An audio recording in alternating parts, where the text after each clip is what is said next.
I came to Rwanda specifically because Rwanda is a very important country to Kenya. The relationship between Kenya and Rwanda is growing, has always been close, and we want it to be even closer. We have a great respect for the Rwandese people. We have a great respect for the government of Rwanda, and we know that with the relationship that we have, we can both grow economically, because at the end of the day, we care about the lives of our people. Kenya is moving into a stage where trade is becoming even more important, because we need to create wealth. Our president, William Ruto, is always saying that we cannot share poverty, but you can share prosperity. And we'd like to work with Rwanda to share prosperity by taking down any problems that may stop trade and circulation of money among our people.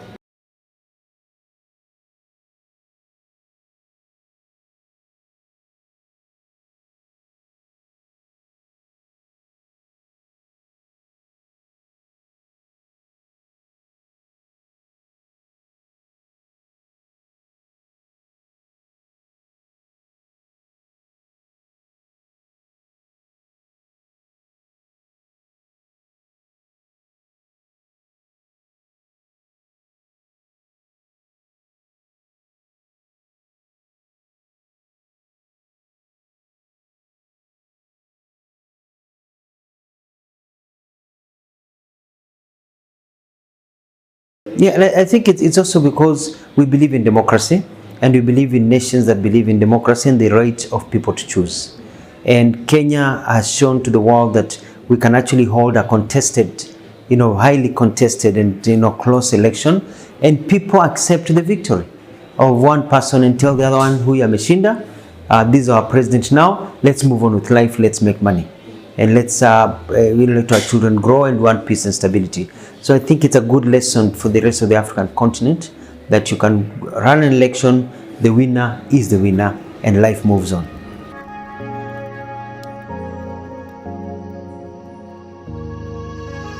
The Kenyan government subscribes to what the President Kagame has said, and that is that African problems can be dealt with by Africans and given African solutions. So we are part of that African Union thinking that we need to sort out our own problems. Kenya has been part of the peace building countries. We've worked very hard in trying to get peace in Ethiopia, between Ethiopia and Tigray. That is proceeding very well. Now we are committed fully with peace in the Great Lakes region, between especially in the DRC. DRC has been torn with violence for many years because the resources they have become a curse in terms of all the fighting. But also these sectarian and a few other problems that have arisen over the years are things that should be forgotten and we move on with our lives. But that to be there needs to be a semblance of stability. People need to know how to agree to disagree without having to fight and kill each other, without having to displace each other. And so it is in Kenya's interest and the interest of the international community that to bring together all the groups that have issues on the table and discuss. Because let me tell you, the reality that we've seen, all the wars and strife we've seen in this world always end up with people sitting on the table and talking to each other. So the question is this, so should we first kill women and children? Should we first mutilate each other? Should we first burn and destroy infrastructure? And then at the end of it all, we'll still sit down and agree? Or can we sit down now, before it gets worse, and agree on the way forward for our people? And so that is why Kenya is committed.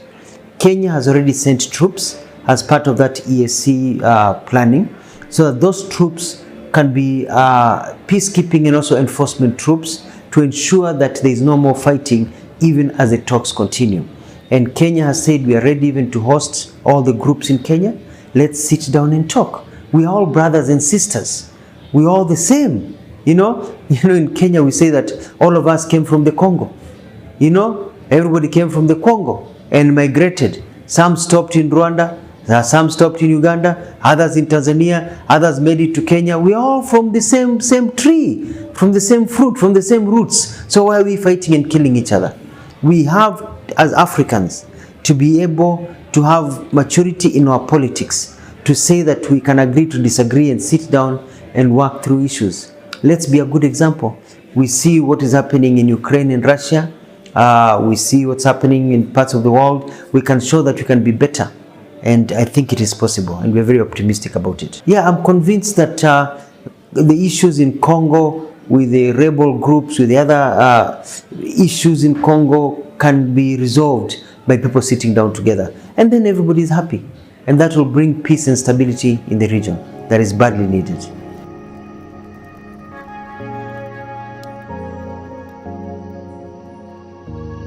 You see, our policy is one that the best business is where we are both trading and making money. And our idea is we want to go heavily into industrialization.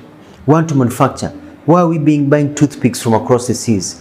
Why are we buying products from across the seas? Can't we manufacture them in East Africa?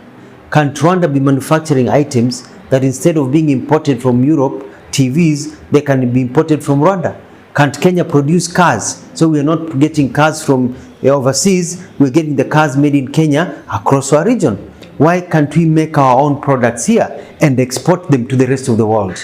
That is how we get wealth. That's how we get wealthy. That's how we become rich. And so that is a conversation that Kenya is holding with Rwanda, because Rwanda is capable. And we want to move our people into the industrial age. We're also looking into what you're calling value addition. You have your products here that you sell to us, your oils and others. We want also to sell our products, but let them be added value, so they don't be given to you in a raw area. I mean, I've seen products in Kenya that we grow in Kenya, they are sent to Europe, they are added value, and then they are resold to us. We are not that stupid anymore. You know, we cannot be used that anymore.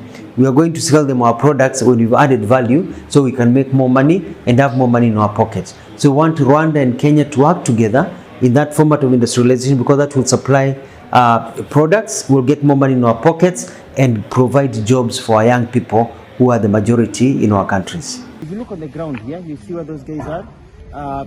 There is nothing on the ground, not even a piece of paper. It's very clean. If you look on this other side, where there's some construction going on, there is not a single piece of paper on the ground.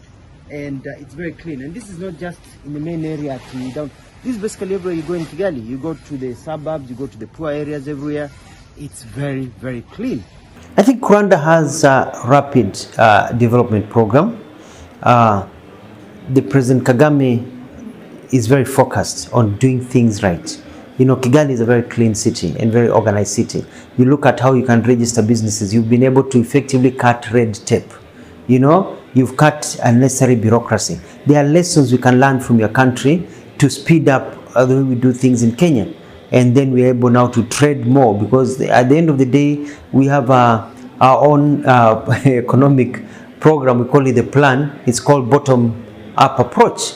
And we want to widen the base by getting even the poorest people to come up. Because when you widen the base, then you get more money, even from taxes. Then you're able to pump that money into infrastructure, into education, into health sector, and then people live quality lives.